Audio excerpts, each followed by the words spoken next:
মে come in sir. হ্যাঁ আসো, তুমি কি ইন্টারভিউ দিতে আসছো? জি জি, আমি ইন্টারভিউ দিতে আসছি। তোমার ফার্স্ট কোশ্চেন, বলো তো এশিয়ার মধ্যে শ্রেষ্ঠ কবি কে? রবীন্দ্রনাথ ঠাকুর। তোমার সেকেন্ড কোশ্চেন, বাংলাদেশে একজন দেশপ্রেমিকের নাম বলো। এই যেমন শেখ মুজিবুর রহমান। তোমার থার্ড নাম্বার কোশ্চেন, বলো তো বাংলাদেশ কবে স্বাধীন হয়েছে?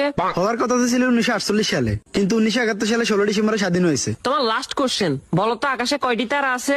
এটা তো এখনো জানা যায়নি, এটা নিয়ে বিজ্ঞানীরা গবেষণা করতেছে। তুমি এবার আসতে পারো। কি ও ভাই ইন্টারভিউ দিয়ে আসছেন? হ্যাঁ ভাই, ইন্টারভিউ দিয়ে আসছি। কি কি কোশ্চেন আইলো? কোশ্চেন তো মনে নাই, কিন্তু উত্তর মনে আছে।